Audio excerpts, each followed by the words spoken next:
नमस्कार, मैं राजेश दलवानी। आप देख रहे हैं उल्लास लाइन बुलेटिन। शहर की ताज़ा खबरें देखने के लिए हमारे न्यूज़ चैनल को जरूर सब्सक्राइब करें।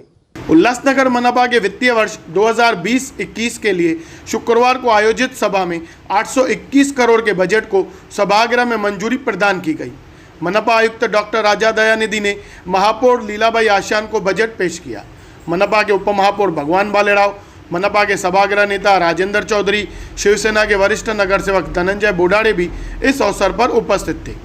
आपको बता दें, इसी वर्ष मार्च में तत्कालीन मनपा आयुक्त सुधाकर देशमुख ने चालू वित्तीय वर्ष के लिए मनपा क्षेत्र के विकास के लिए 483 करोड़ का बजट मनपा के स्थायी समिति सभापति राजेश विद्रिया को प्रदान किया था। कार्य व प्रशासकीय खर्च के बाद तब बजट में 16 लाख बकाया दर्शाया गया था। महासभा में चर्चा कर अंतिम मंजूरी मिले तब तक कोरोना जैसी वैश्विक बीमारी सामने आ गई। इससे बचने के लिए लॉकडाउन शुरू किया गया व कोविड को रोकथाम के छोड़ शेष अधिकांश काम बंद कर दिए गए, जिससे बजट को भी मंजूरी नहीं मिल पाई थी। अब बजट 821 करोड़ तक सत्ताधारियों द्वारा किया गया है, जिस बजट को अंतिम मान्यता शुक्रवार की महासभा में दी गई। अब विपक्ष इस बजट को शहर विकास की नहीं विनाश की बजट बता रहा है। आइए जानते हैं उल्लासनगर मनपा में बीजेपी के नगर सेवक व विरोधी पक्ष नेता किशोर वनवाड़ी इस पर क्या बता रहे हैं। ये बजट है पास हुआ, उस टाइम पे मैंने भी समर्थन किया ऑनलाइन पे कि आप बजट को हम यूनानिमस पास करते हैं। बजट किसी व्यक्ति विशेष की नहीं तो रहती, रूलिंग अपोजिशन की नहीं रहती, शहर के विकास की होती है। लेकिन हम लोगों ने, जो हमारे स्टैंडिंग कमेटी चेयरमैन ने और हमारे गट नेता जमनू पुरस्वानी जी ने और मैंने या लासी साहब ने जो सजेशन दी थी कि भाई अभय योजना जो लाई है वो लागू करनी चाहिए, वो 1 तारीख से लागू होनी थी, वाटर सप्लाई में वो आज तक नहीं हुई।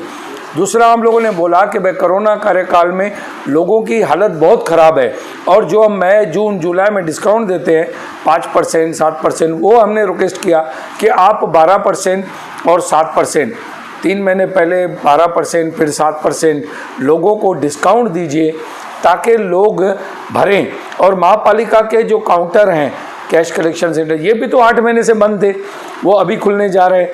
तो लोगों का जो परिस्थिति है, जिन्होंने कमाया नहीं, कुछ भी कार्य उनकी इनकम नहीं हुई है, तो उनको डिस्काउंट देना चाहिए। तो इन्होंने सरे से नकार दिया कि हम किसी को भी डिस्काउंट नहीं देंगे, जो गलत था।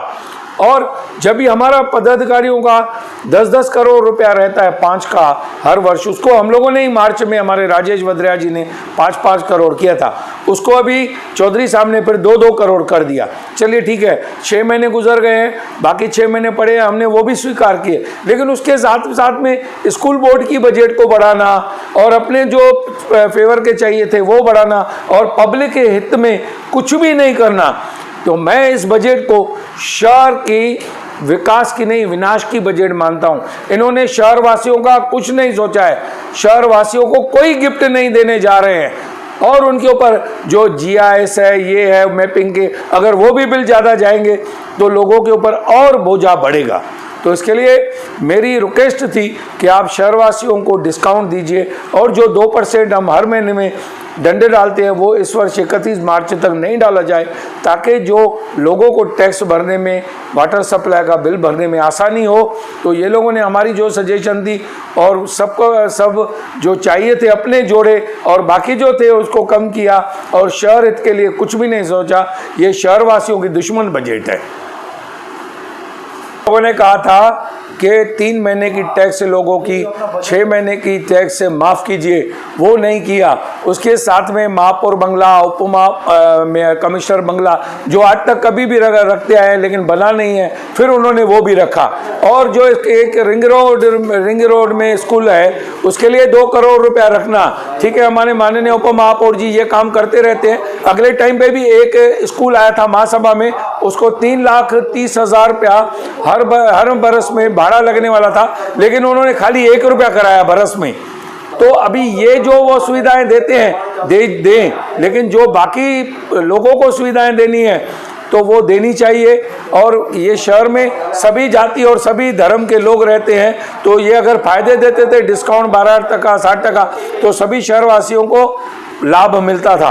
तो ये इन्होंने लाभ नहीं देके खाली पिक एंड चूज, जो अपना डालना है वो डालने का और बाकी लोगों को भुगतने के लिए छोड़ने का, तो ये बहुत गलत हुआ है।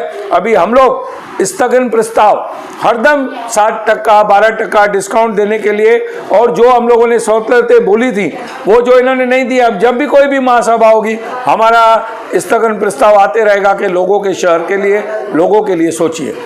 व्यापारी की भी मांग है कि उनका जो कोरोना का जो दुकानें बंद थी उसके हाउस टैक्स भी, उनके दुकानें के टैक्स भी माफ़ करें, और जो पानी बिल लगते हैं उनको वो भी माफ़ करें। तो इसको आप किस तरह से लोगे? हम लोग इस तरह से देखते हैं कि उस दिन स्टैंडिंग कमेटी चेयरमैन का जो आदेश आया पूरे महाराष्ट्र का, अगर हमारा चेयरमैन नहीं उतरता था तो ये हम करा के ही रहते थे। और जो अभी हमारा भाजपा का राज नहीं है, शिवसेना और जो उनकी सहयोगी पार्टियों का राज आया है, तो उसमें उनको कोई सहयोगी पार्टी भी बोल सकती है कि मेहरबानी करके शहर हित में कीजिए, लोगों को सहूलतें दीजिए।